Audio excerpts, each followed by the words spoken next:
A man who fired shots at a group of young women will serve 10 years in prison and is banished from Houston County. We have breaking news within the past hour. A Houston County jury says they're deadlocked in the murder trial of Kiana Davis. Let's go ahead and give you a closer look at how your votes shaped out here in the Central Georgia area. A big topic of discussion has been truancy.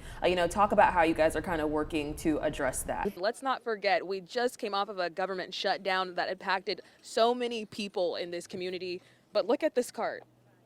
Does this look like a community that was just impacted like this? They really are showing up for their neighbor. You hear them, G-O, go, go Huskies, go. I don't know if everyone's face is showing it, but trust me, they are awake this morning and the music sounds amazing. She's getting married, that's not her problem, but the rest of us, I don't know, we're gonna have to start swiping on Tinder. You might have to. They're cheering me on from the back.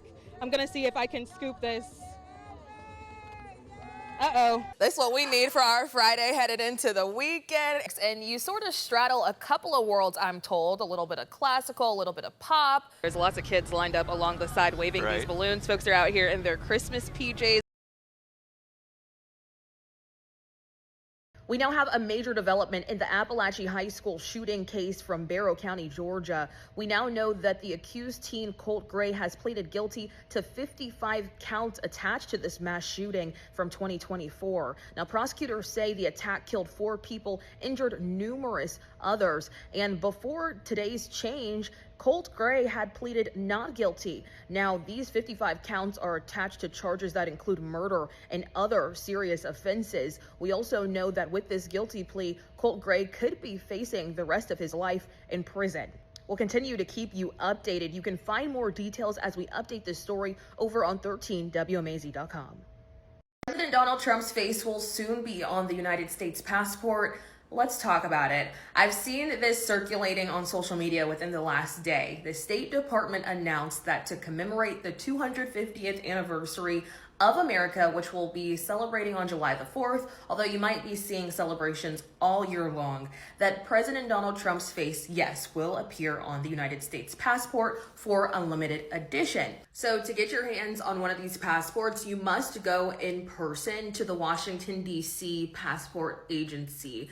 Now, if you live in any other state and you go to your local post office or passport agency, you'll not even be eligible to receive one of these. You're gonna automatically get the standard passport. If you're applying online or you're renewing online, you'll also be receiving the standard passport. The only way you will get one of these America 250th passports is by going in person to the Washington, D.C. passport agency. Now, let's say you live in Washington, D.C. and you go to this agency to get your passport, you will still be able to request a standard one. The State Department is saying that these should drop sometime this summer as we get closer to July the 4th, and they should cost the standard price of a regular passport. There shouldn't be any extra added fees. This is pretty unprecedented. Donald Trump will be the first sitting president to have his face put on this document. That's pretty much what's going on in a nutshell. No, this is not AI. If you have any other questions, let me know. Did you know that you can bring your hammock through the TSA and go ahead and just skip that floor nap during your layover at the airport? The TSA posted these photos on their social media saying that nobody said you couldn't hammock at the airport. So if you have a long layover, go ahead, pack the hammock in your luggage. You can bring it through the security in your check bag or even in your carry-on, and TSA says they're not going to stop you. Now, here's the thing though. TSA does not dictate the actual airport and security rules. So you're going to have to check in with your specific airport before you just hang one of these things up. And you're going to want to make sure that you're hanging it up in the appropriate place, that you're not blocking any security exits or anything like that. What do you think though about folks hanging up their hammocks in the airport? Do you think that this is kind of like a life hack, or do you think it's just doing too much?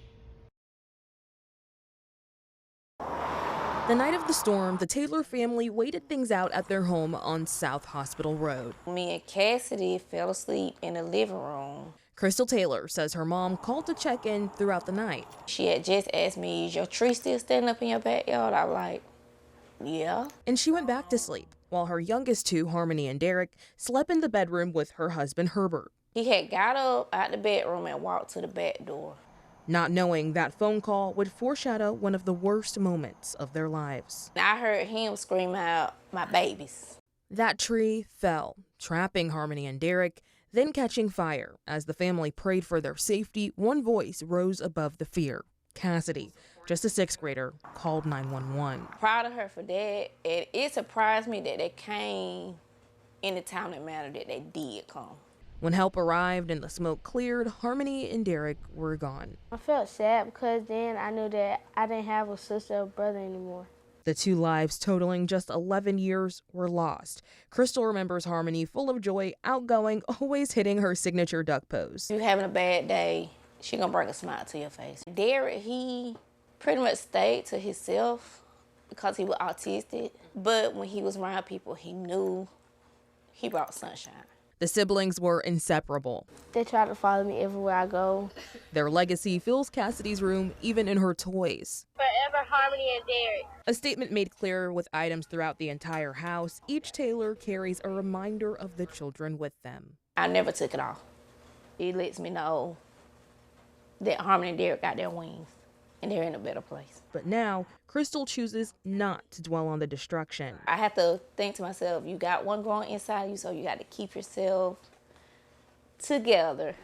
A chance to rebuild hope. I got my girl and my boy here with me, and I also got my girl and my boy watching over me. Yep, the next baby is a boy. Named in honor of Harmony and Derek, his initials will be HDT. We're excited about that, even though somebody wanted a sister. A reminder that after the fiercest storm has torn you down, a new day will carry new blessings. That was nice. Yeah. Old photos bring back the memories Nikisha Ray wishes she could hold on to a little longer. Reminders of how quickly her son Savante Luke grew up.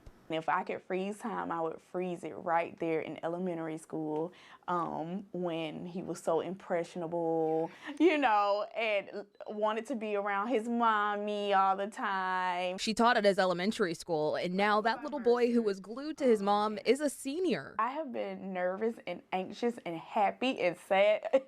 My emotions have been everywhere. Especially after senior pictures. I had to call my mom. And I was like, Mommy, what do I do with this? I don't know. One of the hardest laughs will come under the Friday night lights with the Sugar Bear Marching Band.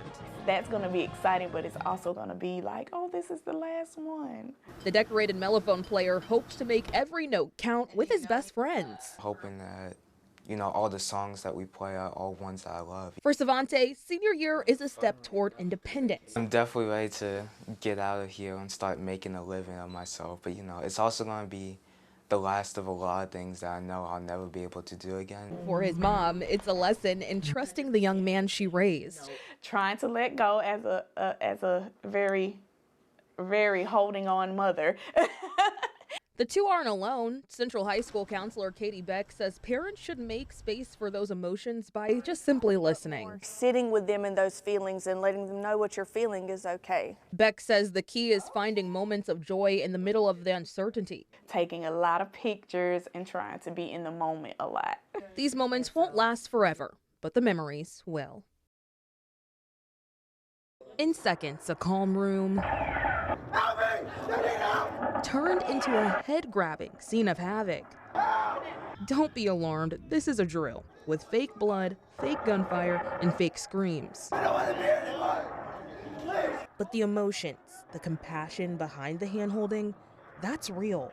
In this room, 2nd Lieutenant Antonia Barron and 22 other chaplain candidates from around the world faced the reality of combat head-on. We weren't expecting walking into the situation, seeing the patients were bloody, and what we would actually unfortunately probably experience in a real-world crisis. Through the intensity, Chaplain Major Matthew Bryant says these candidates learn to stay grounded. They have to have their faith rooted and be prepared because the airmen are going to be looking to them for a calm presence in the midst of chaos and a storm. Their faith and resilience is put to the test as they practice offering spiritual care to the dead, dying, or wounded. Might not always know what to say or how to say it or what to do in a situation, but knowing that I'll be there for men and women in a time of need is something that motivates me. For many, it's personal. Family ties make this more than a job. My brother's in the Army, And I've just seen the pain and the struggle that he's gone through with leaders who weren't there for him, feeling unheard. I would have wanted somebody to be there in that moment with them. Second Lieutenant Richard Hamlin says he appreciates the practice of being present in the moment and the aftermath. Candidates held a mock moment of silence, sharing scripture and thought for those injured and lost, in support of families that would fill these pews. There is a godly presence, a spiritual presence, a joyful presence. I think I just want to be a carrier of that.